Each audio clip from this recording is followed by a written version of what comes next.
Do you have to pay your life insurance premium till the day that you die? This is a question that we usually get because a lot of the way that we structure life insurance policies, you'll see your contribution get paid till age 100 or age 121. And there's a part of us that looks at that and goes like, oh my goodness, I don't necessarily want to commit to this lifetime contract of me having to pay. And it's a great question. And the answer is, if you have it set up and used properly, or if we set up the policy to be overfunded, you don't have to pay to keep your policy in force. Now, there's some traditional policies that you will, or there's some universal life policies that weren't set up properly that literally will say, if you don't pay your policy, it will lapse. So I'm not saying this for all policies across the board, but when I'm saying when you overfund a policy, when you have a cash-rich policy, especially with a whole life company, you don't have to pay till the day that you die. It really comes down to efficiency. It comes down to, would your financial model, would your financial portfolio, would your financial life be better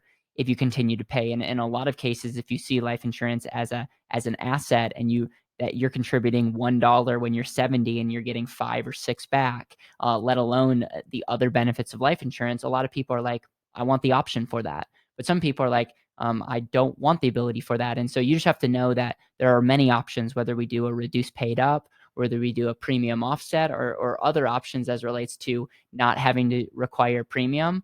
It just all comes down to your preference and giving you yet another option for an unknown future. So Dan on our team gives another breakdown of how he answers this, and you'll kind of see a common theme. But I hope this answers your question as it relates to you having to pay for the rest of your life into life insurance.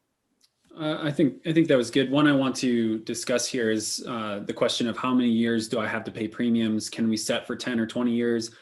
And that you don't want to pay so much premium in retirement.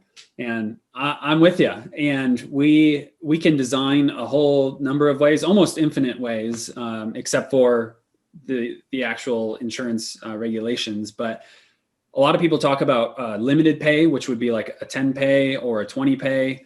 Some companies have like a 5 pay. There's paid up at 65, which means that once you hit 65, there's no future premiums. There's what's called pay to 100, which essentially means premiums out to 100.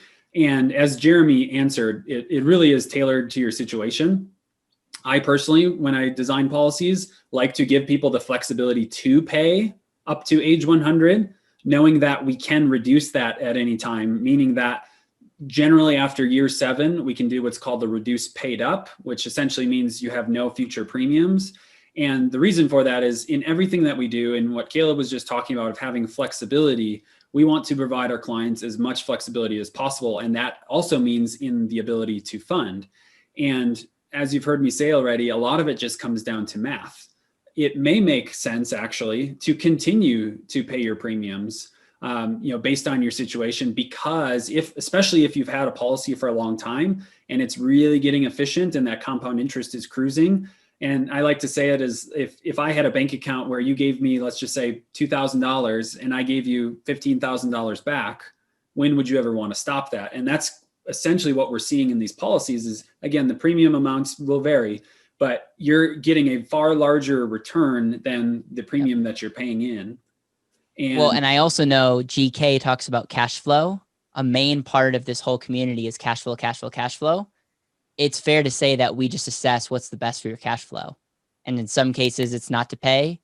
And in some cases, it's to continue to pay.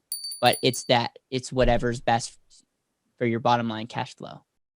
Hey, I want to thank you so much for watching this video to the end. This video is on life insurance, and if you have more questions about life insurance, infinite banking, why you should overfund it, we have a link below that goes to our And Asset Vault. This is a free vault that gives you everything you need to know about life insurance. We have case studies, we have a calculator on there, we have a handbook, we have frequently asked questions, we go through a process. I have my masterclass on there. We literally want to be the one-stop shop for every life insurance decision. And so if you want to learn more, click the link below, and we look forward to educating and maybe opening your mind and eyes to the power of life insurance.